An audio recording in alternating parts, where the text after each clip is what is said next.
Kati Haji akomyewo ye Haji Elias Luyimbazi Nalukoola. Farida Nambi gatandise okumubogoma anti ye kasomolaba nga ayingide umanya nti kakati buli kimu kikyuse naye nga njagala okubategeeza nti omulamazi omukulu ate nga ye mubaka wa palamenti newankubadde nga kooti yagamba nti ono si mubaka akalulu kagire nga akaddibwamu kambategeeze Elias Luyimbazi Nalukoola akomyewo mu ggwanga lattu erya Uganda era nga ava akola hijja era kati Haji tujja kumwongereka Haji Elias Luyimbazi Nalukoola. Haji Elias Luyimbazi Nalukoola atugidde no mu kaseera kati waliwo ebintu ebimu ebyewuunyisa naye Uganda just yakwegendereza era wogibeeramu mu Uganda olina okubeera nga ekisooka Uganda yo yennyini ng'ensi ekukume oli updated buli kaseera bwekigenda maaso obeera okigira atukidde mu kaseera nga nominations zigenda mu maaso kakati nominations alina kupiikinga z'akalulu kajja akakiiko k'ebikonde akagamba naye mukama nze bino kyovola abantu abamu sikyaddawo ne ŋŋamba muno gundi alina eddiini nnene gundi alina eddiini nyingi kamugoberere kubanga munnaddiini bannaddiini basikyasinza okubeera abafu. Can you imagine ono omukazi Farida Nambi yaddukira mu kooti naye ng'akimanyi nti nno kale omusango naye baba bagusaze in her favor tegenda kubaayo kulonda kulala era ajja singa ekigenda kyekufiiriza Nalukoola aleme kukulembera kubanga kati Farida Nambi omusango we baagusala yali naye akiraba bulabi nti ssemateeka agamba akalulu tekasobola kubanga kaddamu okutegekebwa tewabaludde. Omulamuzi akulira akakiiko k'ebikonde yagenda okugatagattamu ng'alaba bw'agezaako okubeera nga ategeka akalulu aba agenda kuba yeekanza ayingidde ate ne mukali akajina election kale nga tewali budde naye ne weewuunya Nambi omusiraamu mbu ye Hajati mulamba naye nadduuka n'agamba akagende mu kooti bw'obanga wali oyagala bantu beekawempe kubawa service kitegeeza omuntu awangudde bw'olaba n'engeri yakuwangulamu n'olaba ebbanga erisekedde byesonyiwe birabe bulabi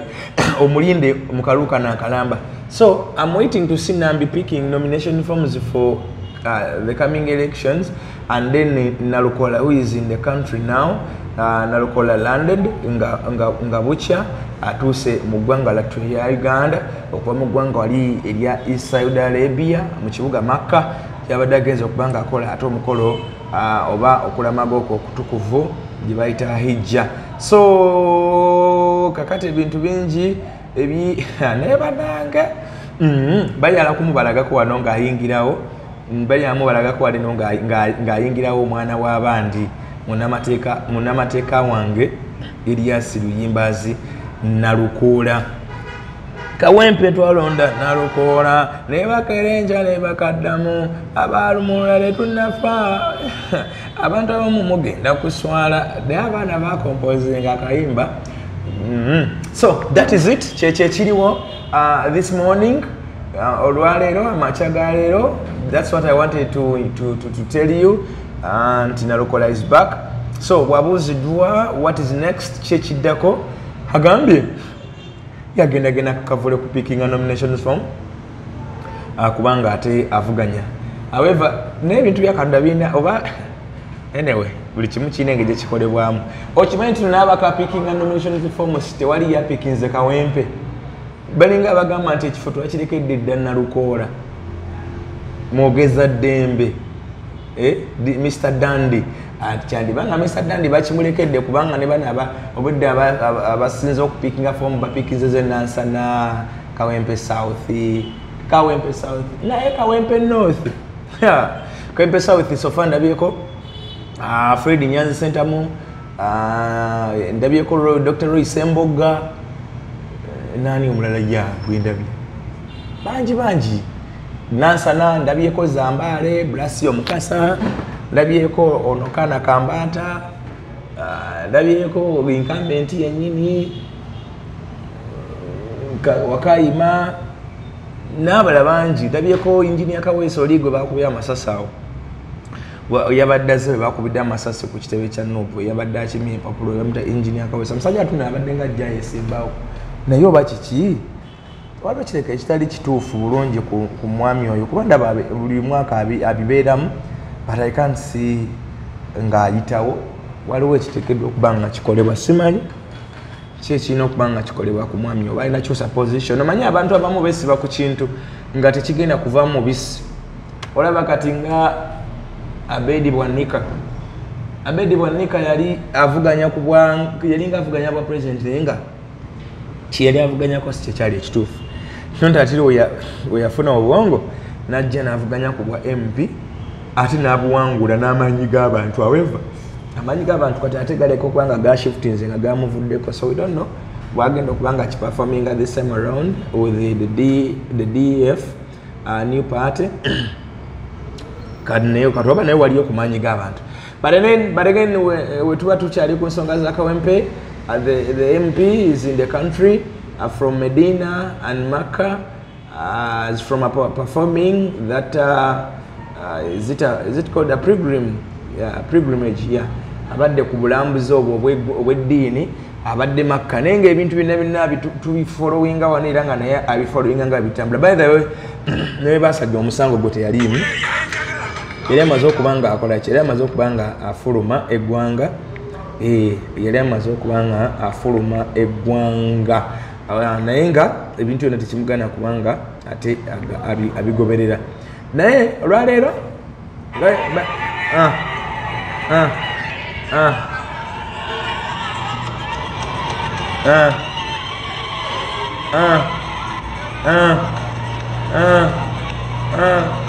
omulegedde omulabye lengera gwe omwana ne Bobby Giant ku kida wali Bobby Giant ku kida abangawo uyo bamuwadde n'ebimuli nga nenda lokoola abuzaabuza alinga mwana muto alinga musajja mukulu aye taatayo omusajja musanyise lugooti musajja muwanvu akomeeri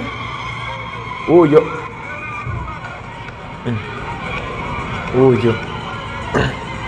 enduulu n'emizira gibadde ku airport simanyi oba badde baaniriza balamazi balala oba gibadde gya Nalukoola naye ndowooza byetabiseemu uyo ne Bobby Giant wali wonna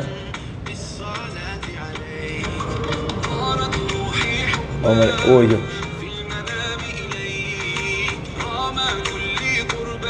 awo abadde wali ku arrival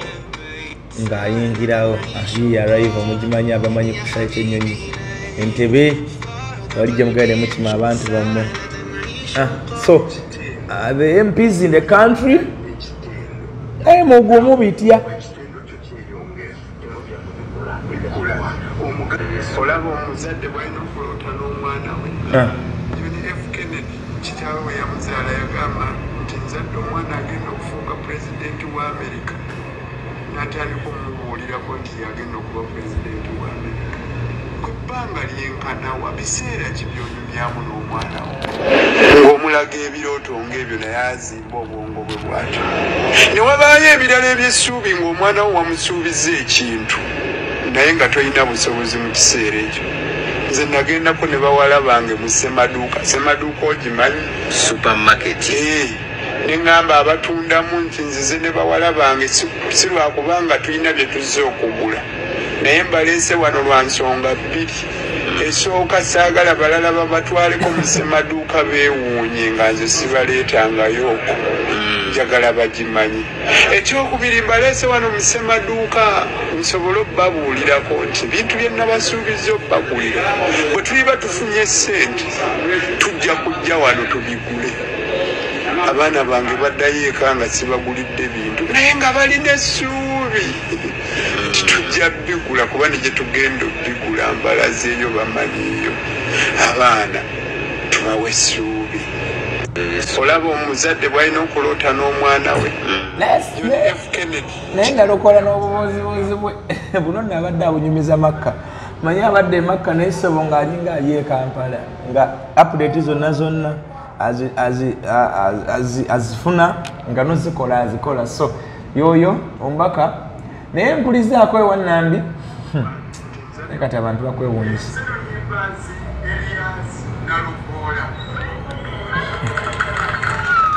Yani oyo Amasimanga siri muntu wa bulijjo akaweebwa tiketi ekibiina musiri muntu wa bulijjo. So anyway, the unusual MP, the unusual lawyer, anti agaye tali wa bulijjo kati ate atali wa bulijjo ekigambo ky'oluzungu unusual si wa bulijjo. So the unusual MP Elias Luyimba Zinalokola is back in the country, and I took them to say that can nominate, picking interest, showing interest, and I think today or tomorrow is going to be a weekend, but I think today, I don't know, actually I don't know when are they going to cross that program of expressing expressing interest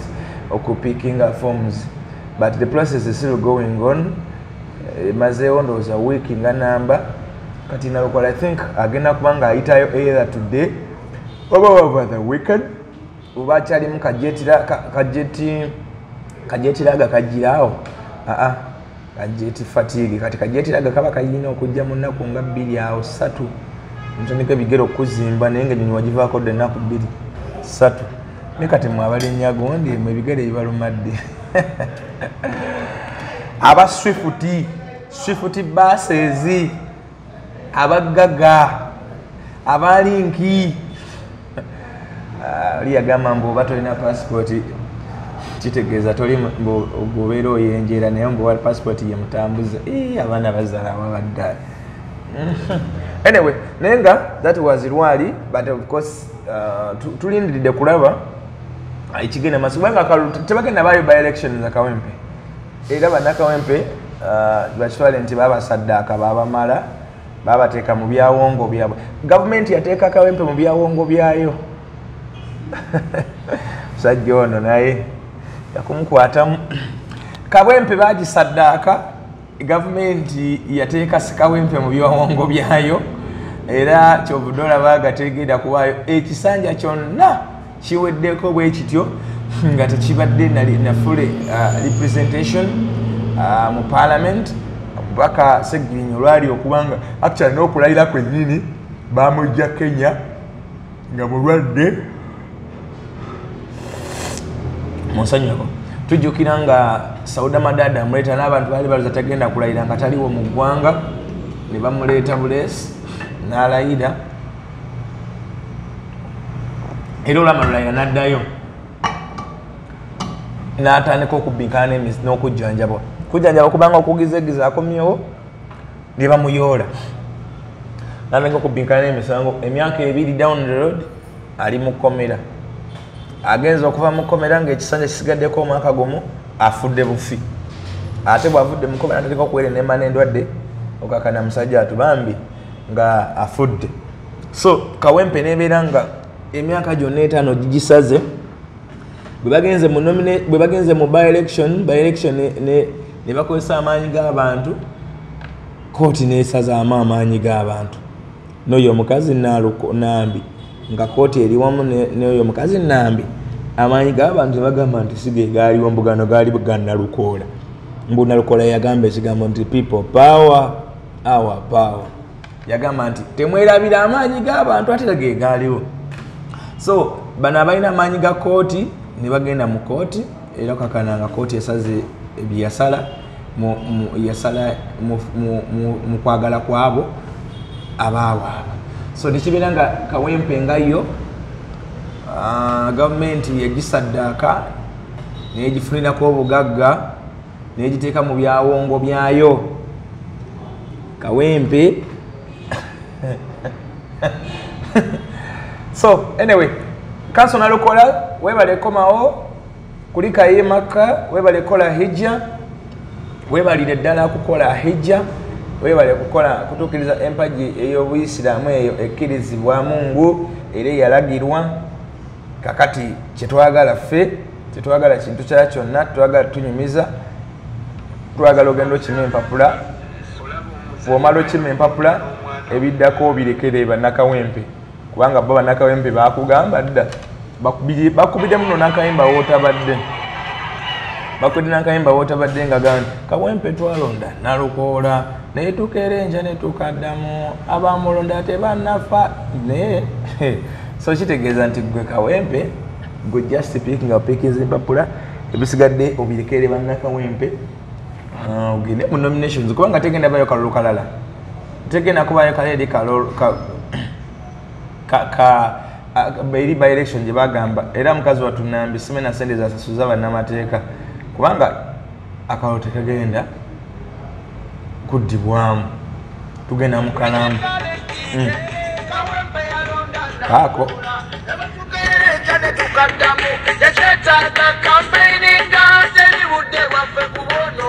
abantu amumugenda kuswala abamuwawe bali tebannafa basinga mutegese kabbana yera tugenda kukabasuusa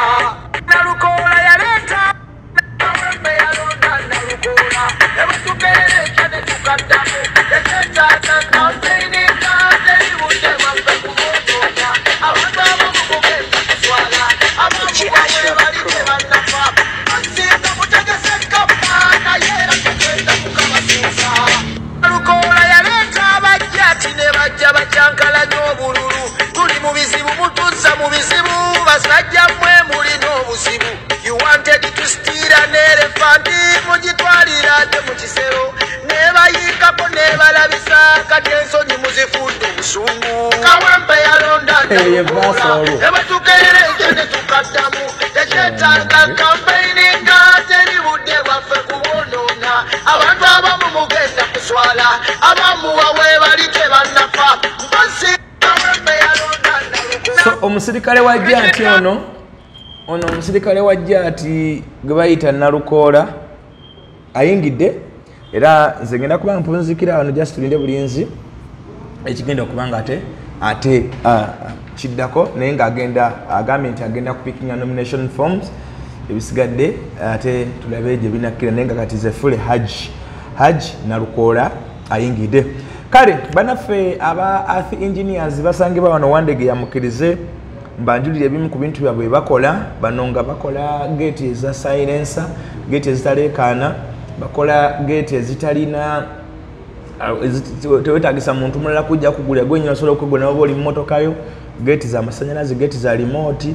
luli tubadde nga tufuna obuzibu ng'obeera ku gate awo naye kakati bano bagamba nti gate osobola okwegulira balina cameras cctv cameras ez'omunda n'ewabweru ezibeera mu nkuba ezibeera mu nyumba mu area zonna zibayita area of operation oba area wookolera woobeera jangu oteekewo camera zino balina ezirina n'amannya ezirina ne sound omuntu asobola okwogera through the camera kyayagala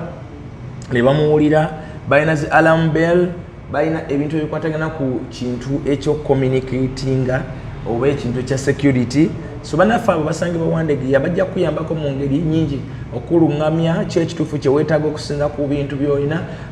installation oba okubikuteekerayo oba biwayalinga oba biteekayo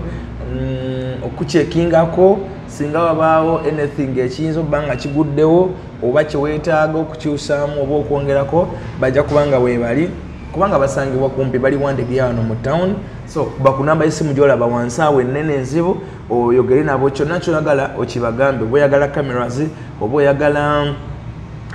zino zigate oba oyagala beam perimeter fence buno obukuba alamu nga okasimbye obusimbye awo ne kaleekaana oba oyagala tracker za motoka buchipu bwoteeka mu motoka emotoka yano banga osobola ogirondolawo nawe beegenze byonna bajja kubanga babikolako banaffe abo aba earth engineers mwebale nnyo mwebadde banaffe aba earth engineers tutambula nabo genda ne ku page yaabwe eya YouTube kuli bagita Earth Engineers Limited osobola okulaba byesogeddeeko wano ebimu mbyogeddeeko wano ebimu sibyogerako but of course woba ogenze ku channel yaabwe ojja kwesangako ebintu bingi nnyo oba oli awo ojja kufuna obwagazi ne interest kwebyo byonooba osanzeeyo oba oli awinza nokyusa ekirowoozo ng'obadde oyagala kirala ate n'osanga kirala ate kisobola okuba nga kikola n'okusinga gwe kyewabadde oyina mu mind oba oyina mu birowoozo kale genda awo ewandegeya oba bakubire ku simu eyo oba kebeerako ne ku channel eyiriko Earth Engineers Limited. Beef Organic tutambula nabo era nga bano bajjanjabi batuyambyeko nnyo mu kujjanjaba abantu abazina okusomozebwa okwenjawulo abalina ebirwadde olinamu bi hernia, olinamu bi ulcers, olinamu ensundo, olina ensundo zakukwata n'ebuziba tokyasobola nakutambula bulungi otambula wenyegera kumbe ekizibu kyo gwokimanyi abantu baleka n'okugamba nti olina ogundi yakafuna siriimu gundi anti yalina oli omukazi wa gundi wali tomanyi nti olina mwandu wa gundi yamuwasa bikoze bitadde batandika okuteekawo emboozi ezitagatta lwakuba embeera gy'owangaliramu kale tokkiriza mbeera eyo kubanga ekufuggalako era ekufotubbalako genda bannaffe bannaffe abo aba Beef Organic bajja kubanga ate bakuyamba okusobola okubanga bakujjanjaba. Waliwo yambuuza nti omujozi gw'otera okukoleramu gwa club ki? Omujozi guno gwa club bagita Kampala Queens. Kampala Queens ye club gye tuwagira ffe y'abaana bawala abakyala bafuumuula omupiira ogwa football. Musajja yenna mukazi yenna toyinza kuzimbira muno mu kibuga nga tuwagira Kampala Queens. Omujozi ngenda kubuuza manager Medi CEO wawe giri abantu baffe basobola kubanga bagisanga kubanga kino nakyo part of support yobeera wadde club yaffe ya Kampala Queens. Kampala Queens be bawangudde league ya FUFA Women's Super League ey'omwaka guno 2024-2025 era webali nnyo abaana abakabi mwebali abamanyi okusamba omupiira sobola okujja n'olabako ku mipiira gyayo kati tuli mu off season naye wetubeera nga empiira gikomyewo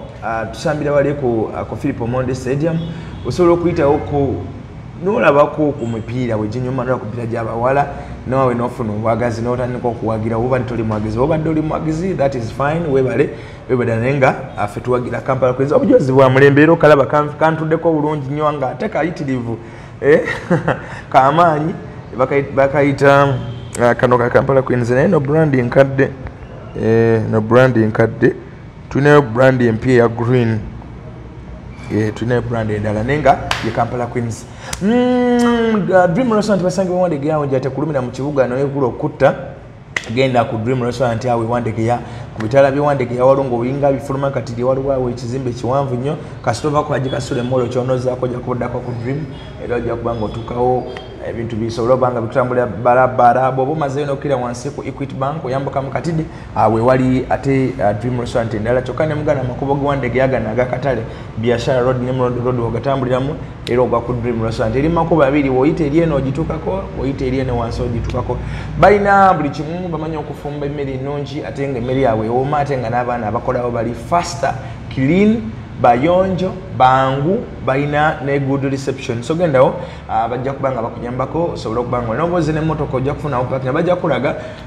kulaga opakinga ddala kweno Dream yagana amakubo aga Biashara Road